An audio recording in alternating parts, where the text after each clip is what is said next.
Tammy, many congratulations. 100 ODIs is quite an achievement, and do it at Lords as well is exceptional. How are you feeling on the eve of this? Yeah, I think many moons ago I probably didn't think I would ever get to 100 games at all. And yeah, to do it at Lords, I think all my other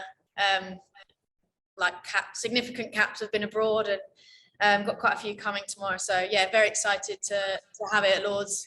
5 years since we obviously won the World Cup final here, and yeah, it's something that I didn't necessarily think would happen in my career, but yeah, I'm very glad it is hopefully going to happen if the rain stays away. And of the 99 so far, the Lords World Cup final, the highlight of the 99? Sorry, what did you say? Of the 99 previous ODIs you played, is the Lords World Cup final the highlight? Yeah, it would have to be. I think there's obviously a few individual ones that I'm very proud of, but actually to win a World Cup with that team at the time, I think on home soil and sold out. Yeah, I think that one for me is, well, I don't know if it will ever be topped, but certainly hopefully some more good times on the pitch to come. Fitting it's the same opposition and same venue again, but it's been 5 years since there's a women's ODI at Lords. Is that been too long, do you think? Sorry, what's at the end? It's been 5 years since there's been a women's ODI at Lords. Do you think that's too long? Yes, I think it's far too long. I believe I'm the only one that played in that game, playing tomorrow. Danny White was in the squad, but I don't believe anyone else here has actually played at Lords for England. And I think, yeah, it's definitely too long. And I almost feel that some of the girls that are missing out on the opportunity to have come back over the years, hopefully, obviously, Heather and Nat will continue, and Catherine potentially. But yeah, I think for some of the girls that were involved in that game to have never got to come back in the last few years has been a real shame. You're still on 99 T20 caps. Well, how frustrating is it that you haven't got to 100 already T20s over the summer? Yeah, I think it's one of those things that just doesn't seem like it's meant to happen at the moment. Obviously, we pulled out of Pakistan, so I would have made it there, and then we got washed out in Adelaide in the third ODI, which would have been my 100th game. So it's one of those things. I think I don't feel like you get a fairy tale in cricket anyway. So we'll see. I haven't retired from T20 cricket or anything like that, and yeah, hopefully I'll come back and maybe play one more game. But the girls did really well this summer. I think they played really good cricket, so there's not a lot you can do about it, really. Obviously, the series is lost, Tammy, but I mean, how determined are you to win this last one and see Lisa off on a high? Yeah, I think it's very important to try and win this game. There's obviously ICC championship points up for grabs, and we want to be qualifying in that top four for the next World Cup. So it's a really important game. Even though, the series hasn't gone the way we want it to, I think playing at Lords, you always want to try and get that victory and come off having played some good cricket. So yeah, for us, there's a lot to play for, and we definitely want to get that win. Harmanpreet's centuries match was stupendous. How highly do you rate it as a fellow batsman? Yeah, she's a very good player. I remember my first tour, I think, to India. She hit us out of the park everywhere, and you've always kind of admired her from afar. And I think that was her first 100 against us, potentially, as far as I can remember. So yeah, I guess it's been lucky that it's not happened to us before. But once she got going, yeah, it's very hard to stop her. And yeah, I felt for the girls bowling at the end because they weren't really doing a lot wrong, but it was just a class of a player who can just take the game away from you, and it was a very good innings. Yeah, I mean, Freya and Lauren got a real pounding. I mean, do you think that's affected their confidence to taking a bat like that? I think they'll learn a lot from it. I think they're both very much at the beginning of their careers.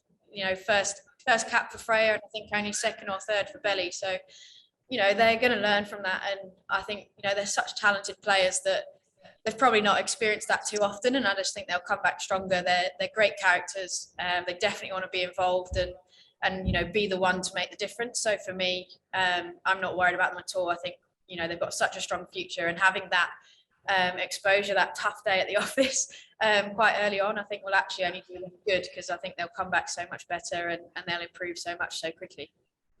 Just finally, it's Lisa Kitely's last match in charge. What would you say about the contribution that she's made? Yeah, Lisa's sacrificed a lot to come and coach us for the last 2 years.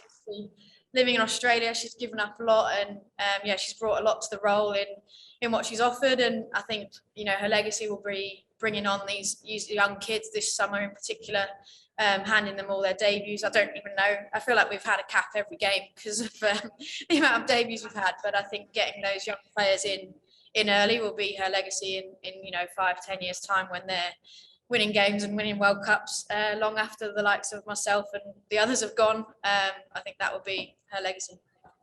And are you excited, like Heather, too, about the prospect of the 5-day Ashes Trent Bridge? Yeah, I think it's amazing, the schedule next year. I've never played for England at Trent Bridge or a couple of other Test match grounds, so I think it's great to finally be on the big stage and having those games. I think a lot of us have played 100 games at grounds like that before we've actually got to play for England there. So yeah, for me, it's a really big thing to be looking at to try and get in that squad and hopefully get the Ashes back. I mean, congratulations as well. Thank you so much. Thank you. Hi, Tammy. Obviously, as you said, it's the first time England have played at Lords since the 2017 World Cup final. So what does playing at Lords mean to you and all the other players? I think for me, I've got a lot of nostalgia coming here. I've been coming to Lords and training here since I was about 13 years old, back in the old junior Super Fours days. It was under 19s training at Lords for I think they were the Eastie Beasties or something. So for me, coming back and just having those memories of always being here. I was on the young MCC Young Cricketers, and yeah, just have a lot of kind of memories walking in the place, a real good feel about it. I think for other players who haven't played here, I think it's still kind of seen as the home of cricket and very much such a historical place that has seen so much come and go over the years. And I think even in recent history, the history of women's cricket and not even being allowed in rooms like this as a woman, I think it's just, you see how much cricket has evolved over time, but always throw your hat back and appreciate the past as well. So it's an incredible place to play, and it's great to hear. So we've sold so many tickets for the game, playing at such a big stadium. So yeah, it's very good, very nice place to play. And do you think it shows how far the game has come that you're actually getting this opportunity to play at Lords, and a sign of things to come ahead of next summer where you're playing in other Test grounds as well? Well, I think even at the beginning of my career, we used to get at least one game a year here. I think I remember playing here in like 2012 and 2013. So I think it is a sign of the times that we're getting a bigger crowd here, but I think it's something that potentially should have happened a bit sooner, and it is somewhere that we should be able to come and play more often. So yeah, it's great to see that it's starting to happen, and hopefully it will keep happening more regularly. And how do you see this series as a whole? It feels a bit of a transition period with the introduction of so many youngsters and the absence of Heather and Nat. Yeah, I think so. I think you've got to remember that the team is really young. I think we always do a team photo, and the front row is the people that have played the most caps. And Charlie Dean is on the front row this year, and she made her debut last year. And I think that shows the youth of this squad. I feel incredibly old at 31. But I think that for me is exciting. I believe a couple of years ago, before the 100, before the KSL really got going, that if you'd have picked that many people that had less than kind of 10, 15 caps between them, you wouldn't necessarily compete with the opposition. I know at times we've not played well, but at the same time, you look at the T20 squad, how they went about things, the amount that the young players are coming in and performing straight away. I've said it before, when I started, it took us 20 games to actually put in a performance for England, and really kind of announce yourself on the world stage. Whereas you look now, Freya Kemp in her 4th or 5th T20 scoring those runs, Alice Capsey doing the same. People look at home straight away, having played in such a high pressure tournament like the 100. And I think it's really exciting that, yes, it's full of youth, and that you can kind of say, it's a transition or whatever, but actually they deserve to be here at the same time. And finally from me, do you know if Freya Davies will be back for the game tomorrow or not? She's back in the squad, yes. She's come back from the Southeast Stars game. I don't know selection yet, but her and Maya are both available. Okay, great. Thank you. Thanks, Anya. Nick, please. Hi, Tammy. Just one for me. It's obviously Julian Goslami's final ODI tomorrow. You've had a lot of battles over the years. I mean, I guess can you just talk about the challenge she posed you as an opening batter, and I guess also sort of what she's meant to the game for the last 20 years or so.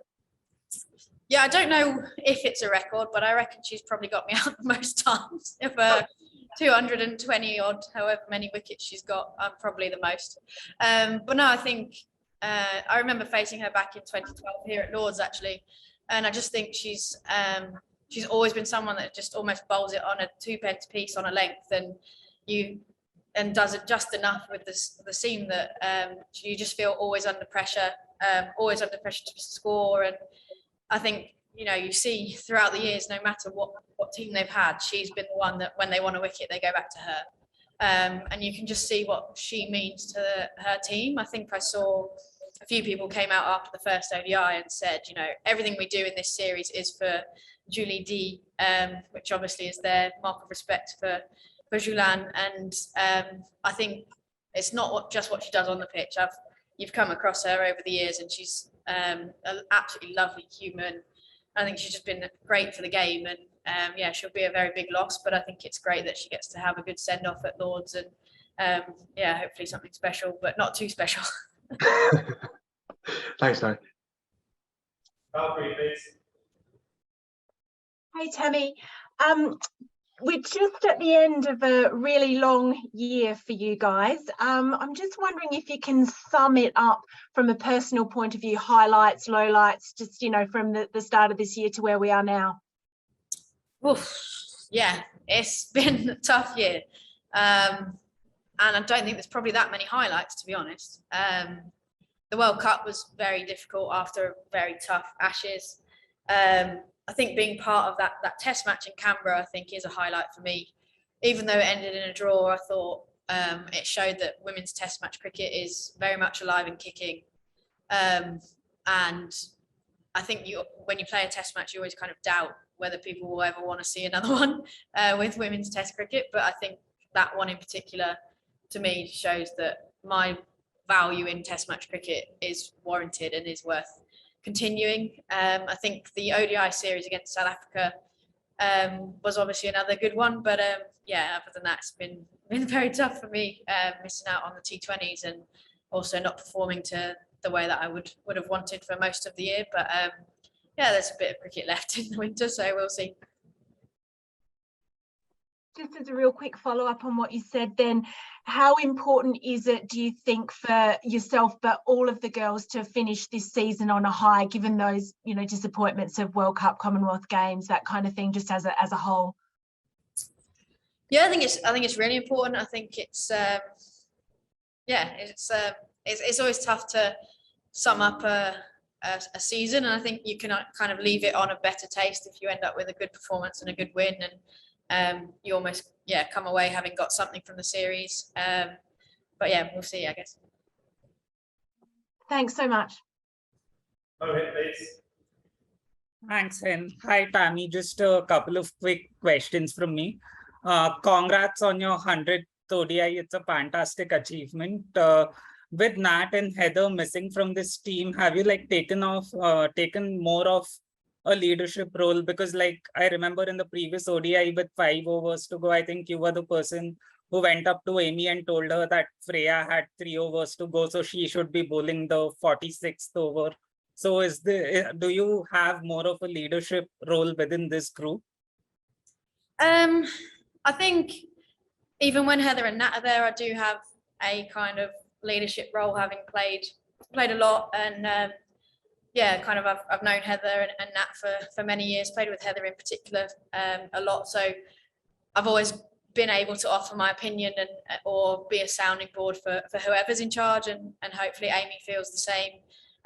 I've tried to not interfere too much, but offer my advice if it's wanted. And I noticed that error was taking place, and and just wanted to check that they were aware of it, which they weren't, luckily. So luckily I did step in, but no, I think I haven't necessarily stepped up and done more, but I think I'd do it when Heather and Nat are there as well. So I've just tried to stay the same. I think that's all you can do as a player, is try and be authentic and be yourself, and always offer as much to the team as you can. I think, you know, I've tried to really, you know, help Emma Lamb when she came in and almost mentor her in ODI batting, and you know, it's not that easy. And just, yeah, try and be a good teammate to everyone. And yeah, I'm pretty experienced, so if people want to talk, I can, but not kind of throw your weight around, because it doesn't work like that. Yeah, my other question was actually going to be about Emma Lamb. So glad you just brought her up. So how has the experience been of opening the batting with her, since she's a new opening partner for you? She was the player of the series against South Africa, probably got a bad decision in the last match. So how impressed have you been with Emma Lamb, and what do you make of her as a long-term opener for England? Yeah, I'm really impressed with Emma. I think, yeah, for me, I've been used to changing ODI partners. It's kind of happened that way over the years. But yeah, Emma's a real one for the future, I think. Been really impressed with her and how she goes about her business, and yeah, very much enjoy batting with her. And yeah, she just makes it look quite easy at times. And yeah, I think she was brilliant in that South Africa series. Hasn't quite fired yet this series, but certainly someone for the future who's going to do it for a long time, I reckon. And I think she could play all formats for England over the years, for definite. Thank you so much, and all the best for tomorrow. I hope it's a special day for you. Thank you.